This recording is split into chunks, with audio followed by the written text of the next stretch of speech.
Tuhan. Kita boleh ada datang di tempat ini bukan karena kekuatan kita melangkah untuk datang beribadah, tetapi kita harus juga sadar dan kita harus percaya bahwa kita datang digerakkan dan mau digerakkan. Ada yang Roh Kudus so gerakan, tidak mau digerakkan, tidak mau merespon. Tapi kita datang di tempat ini karena kita digerakkan dan mau digerakkan oleh Roh Kudus. Sehingga kita datang di tempat ini, kita mau bersyukur atas setiap kebaikan, kemurahan Tuhan yang besar, yang sesungguhnya kita tidak dapat balas semuanya itu. Tetapi dengan kerinduan kita mau mengagungkan, meninggikan dan memuliakan nama Tuhan. Menyatakan sesungguhnya Tuhan itu dalam hidup kita itu sungguh besar. Ya, dengan kehadiran kita itu sesungguhnya menyatakan bahwa benar Tuhan itu besar dalam hidup kita. Karena apa? Karena memang kalau kita mau jujur, ketika kita melangkah, ya seringkali mungkin pada malam hari kita mungkin sibuk kerja, ada banyak persoalan, pergumulan, sehingga pada hari Minggu pagi ketika kita mau beribadah kita rasa berat, rasa mengantuk, dan mungkin ada hal-hal tertentu yang dipikirkan menjadi beban dalam kehidupan yang seringkali ketika beban itu ada dalam kehidupan kita mungkin mengikat kaki kita untuk melangkah sehingga kita tidak bisa melangkah, tidak bisa bergerak. Tetapi sekali lagi, karena Tuhanlah yang menggerakkan kita dan kita mau, walaupun mungkin sekali lagi saat kita melangkah dan ketika kita berada di tempat ibadah kita masih merasakan ada pergumulan yang berat. Tapi disitulah letak keajaiban Tuhan, letak kedahsyatan Tuhan. Di tengah-tengah begitu berat masalah pergumulan yang terjadi, tapi kita masih bisa melangkah, datang beribadah dan memuji dan memuliakan nama Tuhan. Sebab itu sekali lagi kita ada di tempat ini untuk menunjukkan, menyatakan kebesaran, keajaiban dan kebaikan Tuhan dalam kehidupan kita. Ya, memang Tuhan rindu untuk kita datang beribadah kepada Tuhan. Memang Tuhan rindu agar kita datang beribadah kepada Tuhan. Tetapi dengan kita tidak beribadah, bukan Tuhan rugi, saudara-saudara. Ya, Tuhan tidak pernah rugi. Tuhan rindu, tapi ketika kita tidak mau beribadah, Tuhan tidak pernah rugi dengan ketidakhadiran kita. Wah, kalau tidak ada ibu gembala, rugi tidak ada persembahan, ya kan? Tidak kasih persembahan. Tuhan bilang cuma 2.000 le, rugi apa?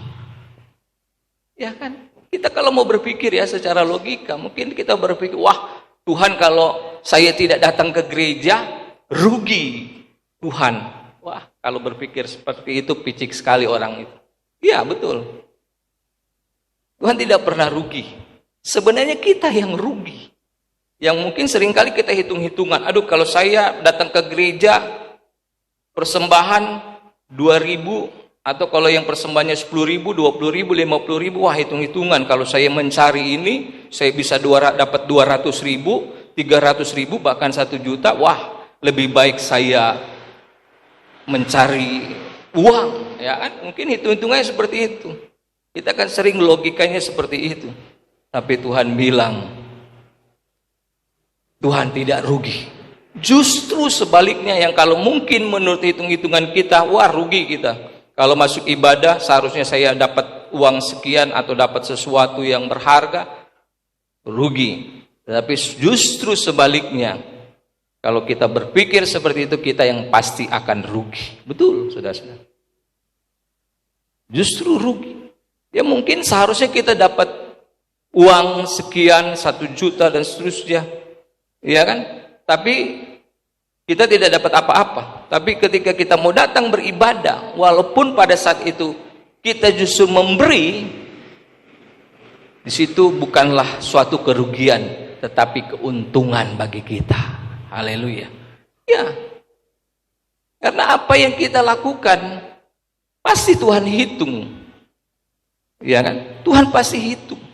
Mungkin kita melakukan sesuatu yang kecil, melangkah, datang beribadah. Wah, Tuhan hitung. Setiap langkah dengan penuh sukacita dan kerinduan, wah hitung. Tuhan akan terus catat setiap pengorbanan kita. Tuhan catat.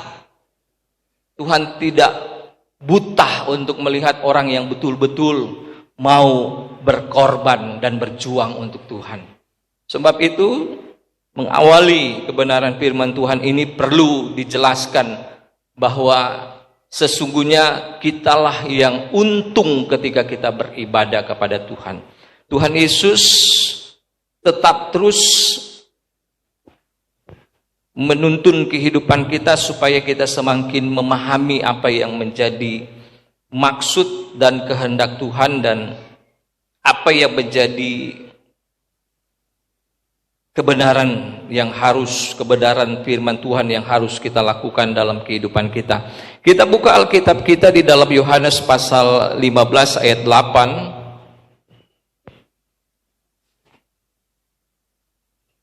Yohanes pasal 15 ayat 8, kita akan membaca sama-sama satu ayat.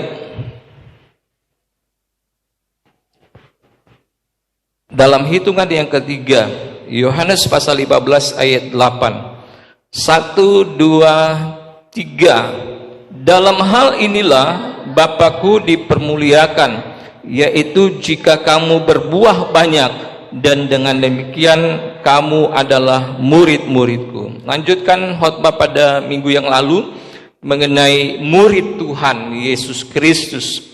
Sekali lagi perlu kita sadari dalam kehidupan kita, kita ini adalah murid Tuhan. Dan memang kita harus menjadi murid Tuhan.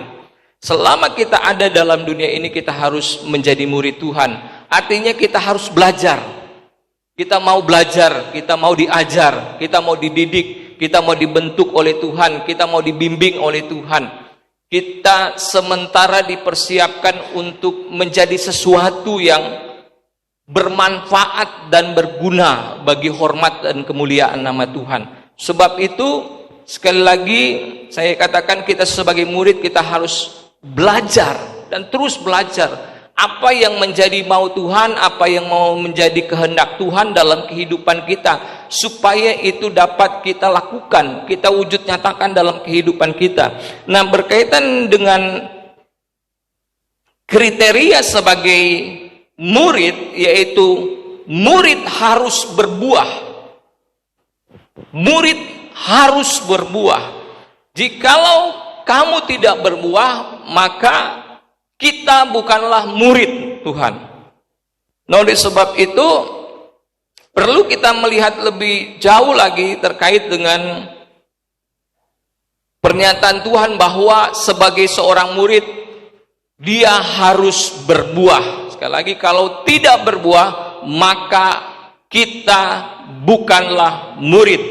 Nah, perlu kita ketahui bahwa apa yang diilustrasikan oleh Yesus ini berbicara mengenai pokok anggur atau berbicara mengenai pohon. Nah, pastinya pohon yang berbuah itu sebelum dia mengalami namanya berbuah, maka pohon itu harus melewati fase-fase tertentu, tahapan-tahapan tertentu. Yang pasti buah itu atau pohon itu sebelum berbuah, maka pohon itu harus ditanam dulu. Betul atau tidak?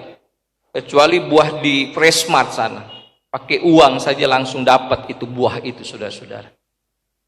Iya kan? Atau di toko buah sana, bayar saja pakai uang langsung dapat buah. Tapi yang dimaksud berbuah di sini adalah berbuah yang merupakan hasil daripada pohon itu. yang dikeluarkan dari pohon itu. Tetapi sebelum mengalami yang namanya berbuah, maka pohon itu harus ditanam dulu. Setelah ditanam, maka pohon itu akan berakar, bertunas, dan bertumbuh. Nah, fase-fase ini yang secara singkat kita akan lihat. Jadi sekali lagi, sebelum berbuah, maka harus ditanam dulu. Harus ditanam dulu. Nah, ketika pasti yang ditanam bibit atau pohon ya, bibit biji kah atau bibit dalam bentuk pohon, yang pasti ditanam dulu. Nah, ketika bibit ini baik biji atau pohon, maka kita harus perhatikan. Kita harus perhatikan baik bibitnya maupun tanahnya. Bibitnya yang pasti di sini adalah firman Tuhan. Nah, makanya ketika kita mau tanam ini bibit ini, firman Tuhan ini, kita juga harus perhatikan tanahnya. Jangan sampai kita tanam bibit ini, firman Tuhan ini, yang pasti firman Tuhan itu adalah bibit yang unggul. Tetapi ketika ditanam di tanah yang tidak baik, di tanah yang berbatu-batu, seperti di Matius pasal 15 ayat 1 dan seterusnya, di situ digambarkan ada seorang yang menabur, ada yang menabur di apa? Di tanah yang berbatu-batuan, ditabur di tanah yang penuh dengan semak, ya kan? Apa yang terjadi? Itu gambaran juga bagi kita. Kalau ditanam di batu-batuan, apa? Dia akan bertumbuh, memang dia akan berakar, dia akan bertumbuh, bahkan mungkin ketika dia bertumbuh kelihatannya bagus, tetapi tidak akan lama dia akan layu, kering, dan mati. Nah, oleh sebab itu perhatikan ketika firman Tuhan itu ditabur, ketika pemberitaan firman Tuhan itu disampaikan, kita dengar, kita harus perhatikan dengan baik. Jangan sampai kita dengar, kita tidak perhatikan dengan baik, maka itu tidak akan tertanam di hati kita. Sama seperti penabur ketika menabur. Ya, pada akhirnya bibit itu hanya tertabur di pinggir jalan. Itu sama seperti ketika kita mendengarkan pemberitaan firman Tuhan, cuma dengar telinga kiri, keluar telinga kanan. Karena kita tidak fokus. Makanya perlu ketika kita mendengar firman Tuhan, kita perlu perhatikan dengan baik, sehingga benih firman Tuhan itu akan masuk dalam tanah hati kita. Makanya tadi saya katakan ketika benih atau bibit itu ditanam, yang pasti bibit itu berbicara mengenai firman Tuhan, pasti firman Tuhan itu adalah terbaik, bibit unggul. Tapi persoalannya adalah tanahnya itu yang harus kita perhatikan. Kalau tanah itu, yaitu hati kita, pikiran kita, dan jiwa kita itu tidak baik, ada tanah yang keras, bagaimana mungkin itu bibit itu bisa masuk? Kalau orang pertanian tahu mengerti soal yang seperti itu. Bagaimana mungkin ini bibit ini bisa masuk kalau tanah itu keras, ya kan? Sehingga sukar dia untuk bertumbuh. Begitupun juga tanah berbicara tentang hati, pikiran kita, dan jiwa kita.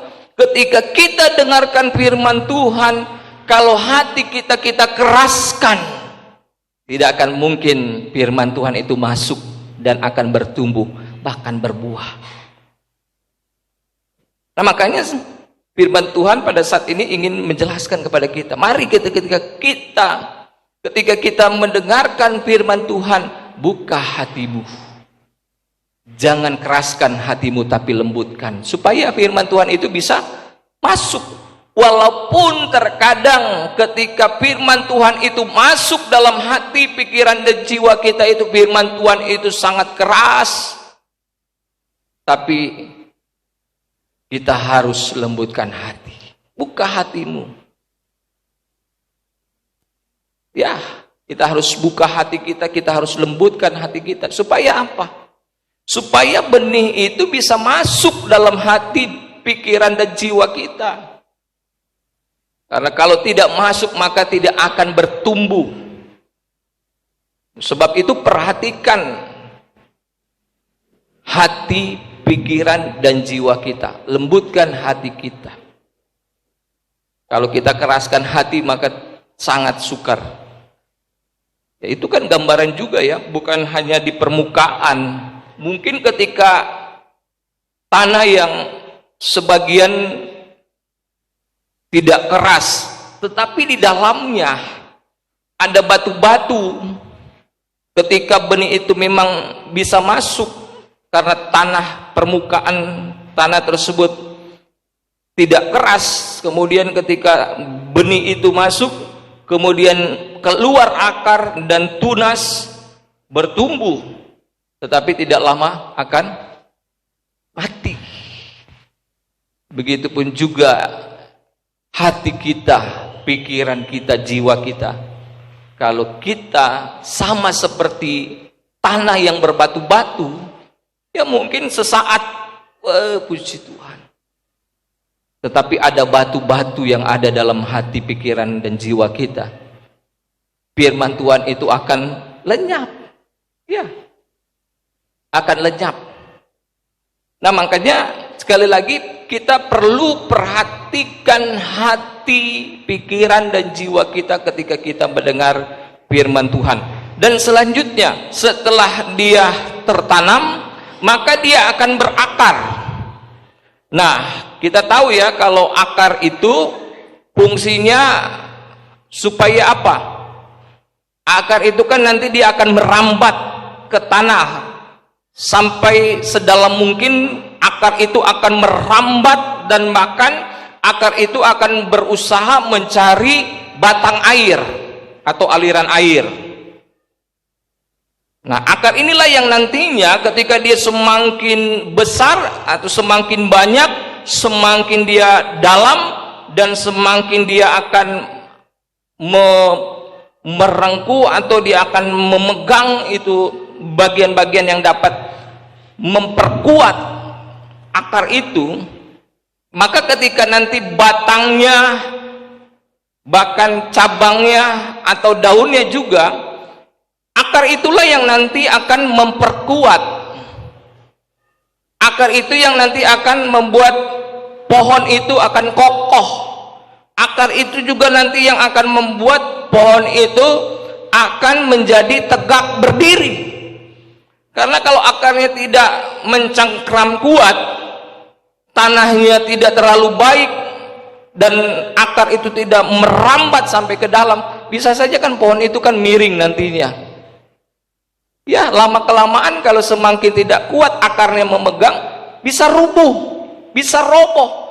Ya, kalau sudah roboh percuma, sudah sekian lama kita tunggu pohon itu bertumbuh, dan pada akhirnya kalau tumbang, ya percuma. Makanya harus diperhatikan akarnya ini. Dia harus berakar ke dalam, merambat bahkan sampai ke batang air atau ke tepi aliran air. Karena kalau tidak, sekali lagi dia tidak akan bertahan, tidak kuat, tidak kokoh. Itu yang pertama. Nah, begitu pun juga ketika firman itu masuk ke dalam kita, tertanam, dan dia akan mulai berakar dan bertumbuh.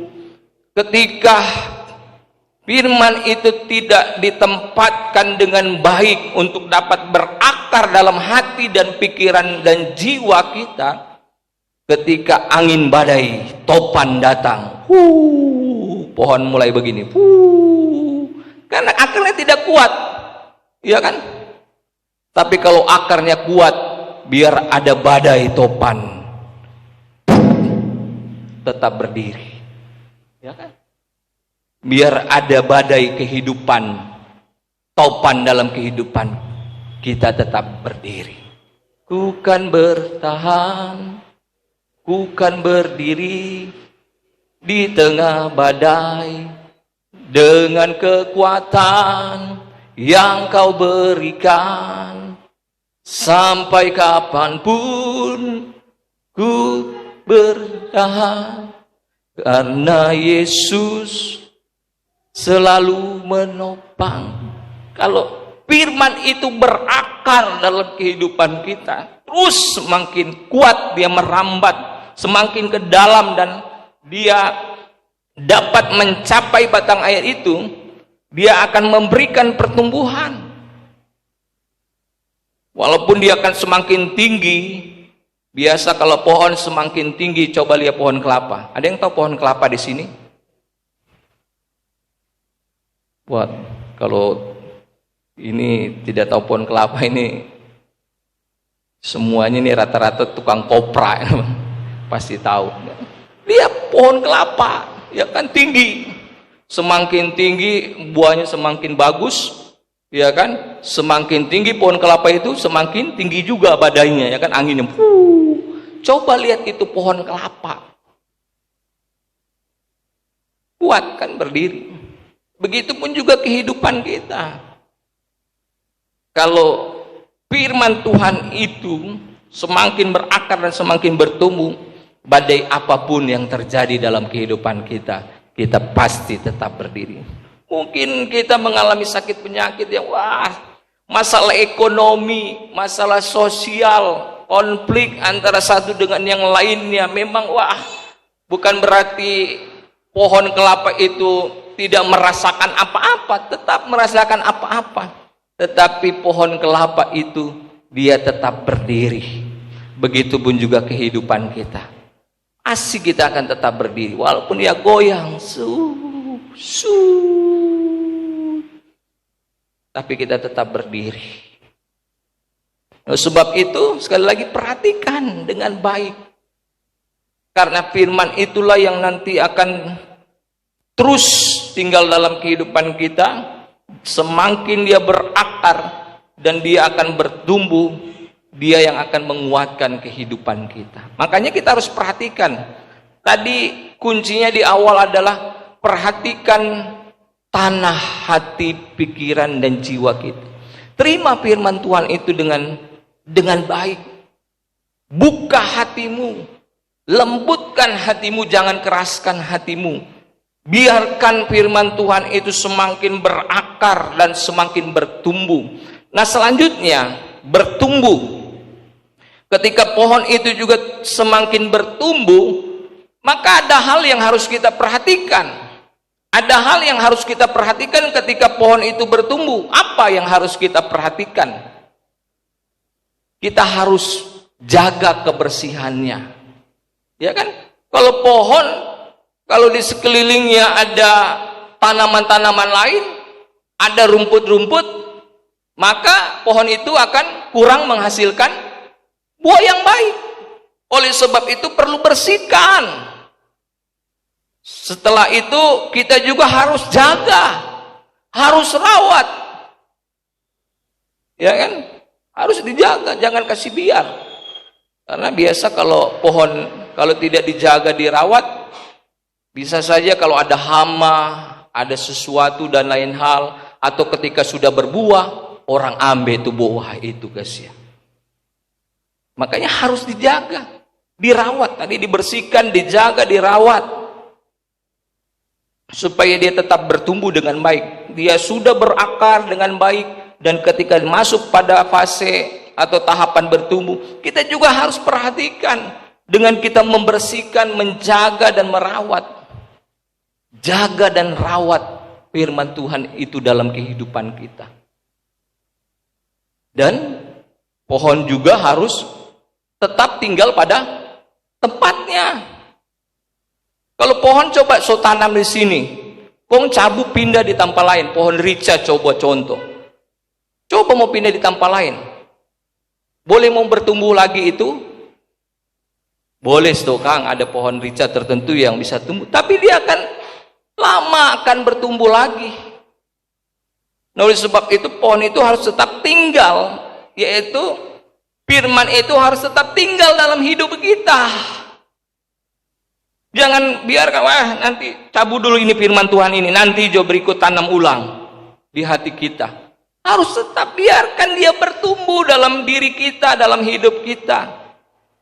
Jadi sekali lagi, bagaimana firman Tuhan itu bisa bertumbuh? Yang pertama bersihkan, kemudian dijaga, dirawat, dan harus tetap tinggal dalam hidup kita. Nah, terkait dengan beberapa hal tersebut, kita juga harus perhatikan. Ketika mengalami pertumbuhan, kita harus perhatikan. Perhatikan apa? Lingkungan dan komunitasnya. Ya kan, pohon itu kan, dia kan terkadang tergantung tempatnya, daerahnya. Contohnya, pohon kopi.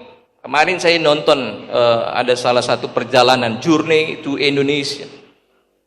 Wah, dalam perjalanan satu tempat di satu daerah, yaitu daerah Toraja, di mana daerah itu terkenal dengan kopinya, kopi Toraja. Kenapa kopi Toraja itu terkenal di mancanegara? Padahal kopinya sama, jenis kopinya sama. Tapi berdasarkan penelitian dikatakan yang membedakan kualitasnya adalah tanahnya di sana.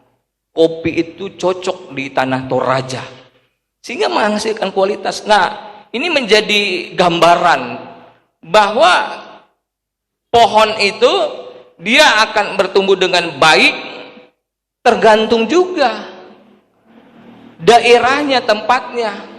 Contoh pohon cingkeh juga kan, di daerah-daerah tertentu bagus, daerah Minahasa dan daerah-daerah lain bagus.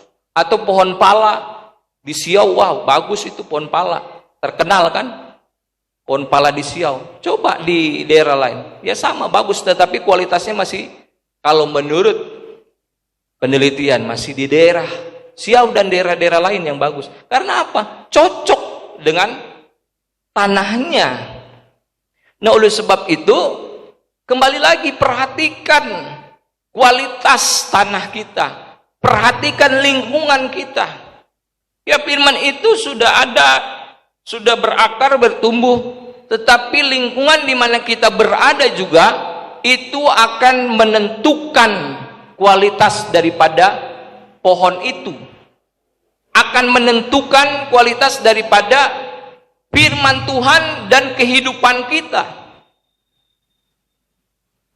Ya, karena kalau lingkungan atau komunitas kita tidak mendukung firman itu bertumbuh, ya maka firman itu tidak akan bertumbuh dengan baik. Tapi kalau di sekeliling kita, di lingkungan kita, di komunitas kita adalah orang-orang yang mempunyai tingkat kerohanian yang baik, tingkat kerohanian yang levelnya sudah tinggi, maka itu juga yang nanti akan semakin mensupport firman Tuhan yang ada dalam kehidupan kita. Nah, oleh sebab itu perhatikan lingkungan kita ini, apakah ini mensupport agar kehidupan kerohanian kita akan semakin bertumbuh dengan baik. Karenanya nanti itu juga akan berdampak dari apa yang kita bahas, yaitu berbuah. Ya, sudah melewati fase tadi ditanam bibit yang baik di tanah yang baik, dia berakar dengan baik, kemudian dia bertumbuh dengan baik. Tapi lingkungannya juga harus diperhatikan dengan baik. Tadi dijaga, dibersihkan, dirawat, tetap berada pada tempatnya. Sehingga ketika dia akan semakin bertumbuh dan terus bertumbuh, pada waktunya pohon itu atau firman Tuhan itu, kalau sudah kita perhatikan dari awal sampai pada fase pertumbuhan, maka pohon itu atau firman Tuhan itu akan berbuah dalam kehidupan kita. Katakan amin. Nah, sebab itu perhatikan dalam kehidupan kita. Nah, sekarang kita akan melihat kata berbuah. Ya, memang ketika pohon itu bertumbuh, mungkin dia akan berbuah.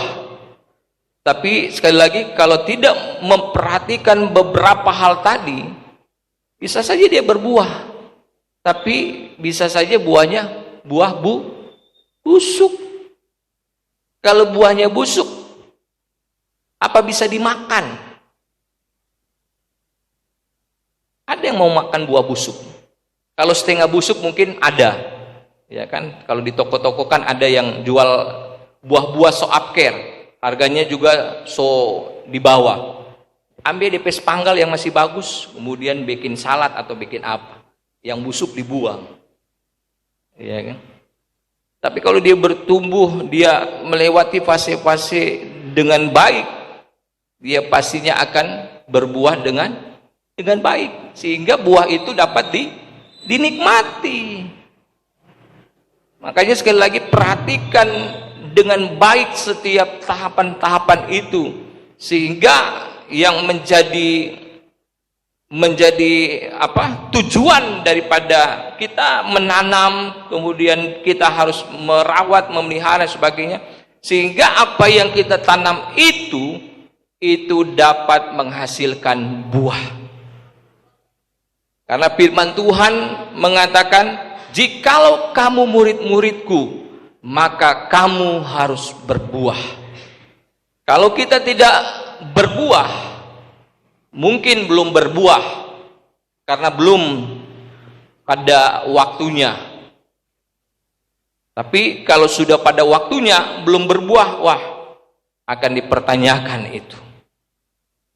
Karena ada kisah dalam Alkitab. Tuhan bilang ada seorang yang menanam, kemudian sudah sekian lama dia bertumbuh tapi pohon itu tidak berbuah.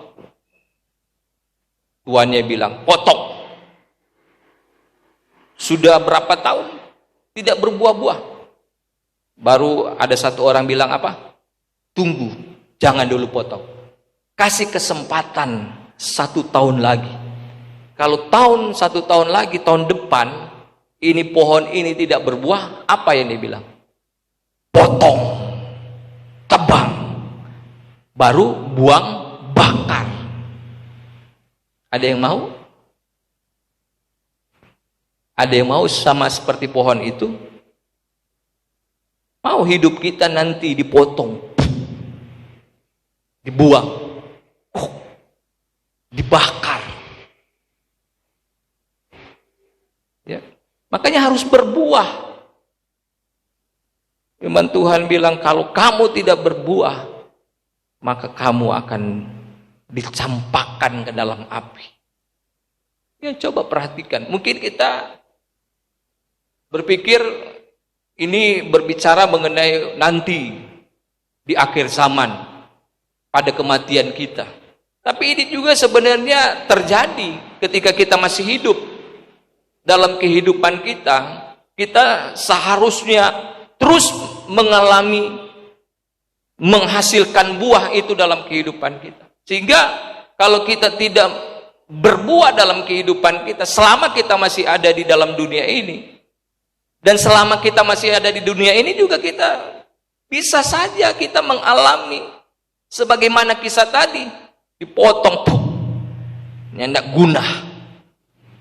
Karena kalau kamu hidup, kamu itu harus berbuah. Kalau tidak berbuah berarti kamu tidak berguna. Kalau kamu tidak berguna, maka kamu harus dibuang. Ya kan? Kita kan diciptakan dalam dunia ini untuk apa? Banyak kali saya katakan tujuan kita hidup, mohon maaf, bukan supaya kita selamat. Ya, tujuan kita hidup bukan supaya kita masuk surga. Itu bukan tujuan utama dalam kehidupan kita. Tapi tujuan hidup kita dalam dunia ini supaya kita berbuah. Supaya kita bekerja untuk Tuhan. Itu hanya hasil saja. Itu merupakan anugerah daripada Tuhan. Tapi tujuan kita itu hidup dalam dunia itu kita harus berbuah. Ya kan, untuk apa? Kalau kita selamat tapi kita tidak menghasilkan buah dalam kehidupan kita. Nah, oleh sebab itu kita harus sadar. Kita harus tahu dalam kehidupan kita, dan kita harus berbuah dalam hidup kita. Harus berbuah. Nah, Mungkin nanti lebih jelasnya pada setiap bagian itu saya akan sampaikan pada khotbah berikut. Tapi perlu juga kita pahami bahwa buah yang dimaksud, yang diinginkan oleh Tuhan dalam kehidupan kita adalah, kan yang ditanam adalah apa? Firman. Maka buahnya adalah apa? Apakah jambu? Apakah mangga? Ya, kalau buahnya firman, tidak mungkin buahnya, kalau benihnya adalah firman, tidak mungkin buahnya adalah kadondong. Masa tanam jagung tumbuh kemudian berbuah popaya? Tanam jagung ya buahnya adalah jagung. Nah, yang ditanam firman maka buahnya adalah firman. Nah, oleh sebab itu kita akan bisa melihat apakah kita sudah berbuah dalam kehidupan kita. Tadi saya katakan benihnya adalah firman, maka buahnya juga haruslah firman. Dan juga buahnya adalah Roh Kudus yang ditanam dalam kehidupan kita. Maka buahnya juga adalah buah roh. Makanya di dalam Galatia pasal 5 ayat 22-23 apa dikatakan? Tetapi buah roh adalah apa? Kasih, sukacita. Mana ini anak-anak sekolah minggu?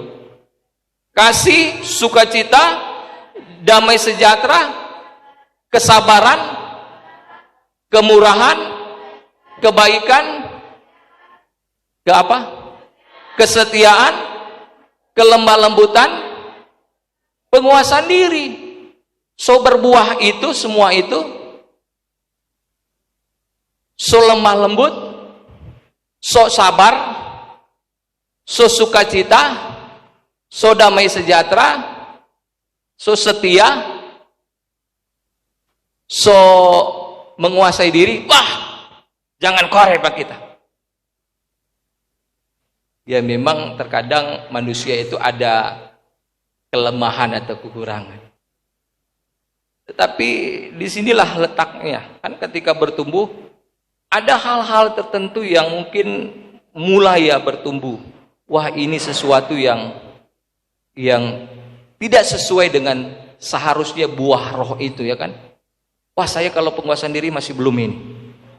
Di situ terkadang kita diuji, ditantang supaya apa? Ketika kita diperhadapkan dengan sesuatu dan lain hal dalam kehidupan kita, Tuhan ingin kita menunjukkan sikap kita, keluar sesuatu dalam diri kita. Apakah kita emosi? Bukan berarti tidak boleh emosi ya, emosi yang harus terkontrol, bukan emosional.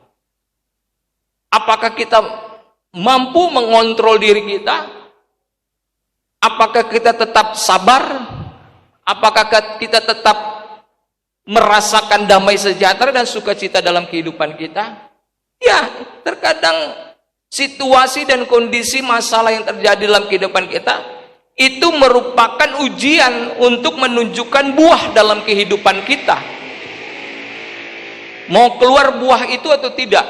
Atau mau keluar buah busuk? Ya kan? Mau keluar buah roh itu atau mau keluar buah busuk?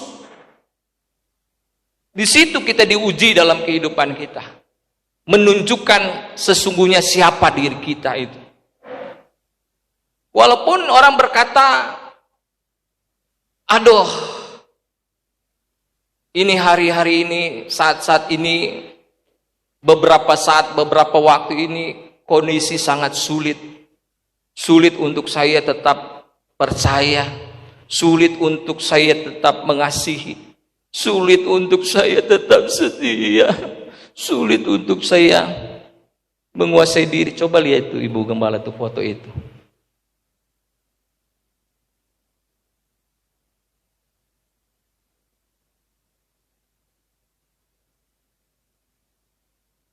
Ini apa ini, gambar apa ini?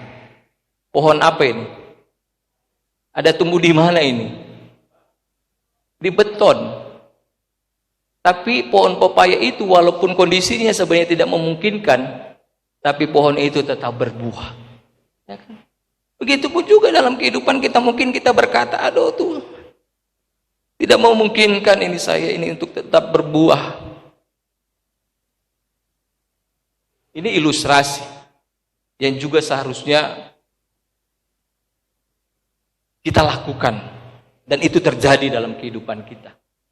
Suatu hari juga orang pernah di situ ada pohon, ada di dinding, ada rica batumbuh. Wah, ternyata bisa juga ya.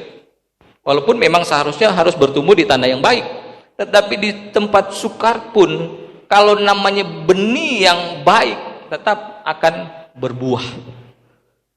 Begitupun juga dalam kehidupan kita.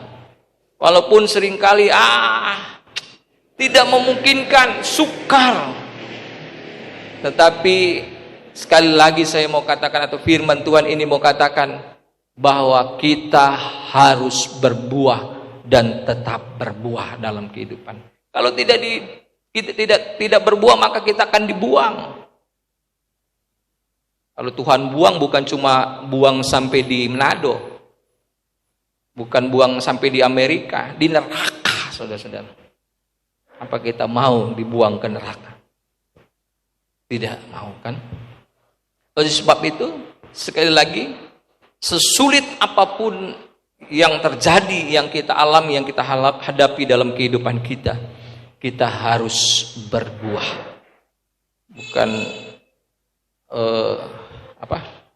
Bukan berarti kita tidak bisa berbuah di tengah-tengah kondisi yang tidak memungkinkan. Karena ada Roh Kudus yang memampukan kita untuk tetap berbuah dalam kehidupan kita. Makanya sekali lagi perhatikan, kita harus berbuah. Tadi dikatakan buah roh adalah kasih, sukacita, damai sejahtera, kesetiaan, kelemah lembutan, dan seterusnya. Kita harus tahu itu, sehingga itu yang harus keluar dalam kehidupan kita. Walaupun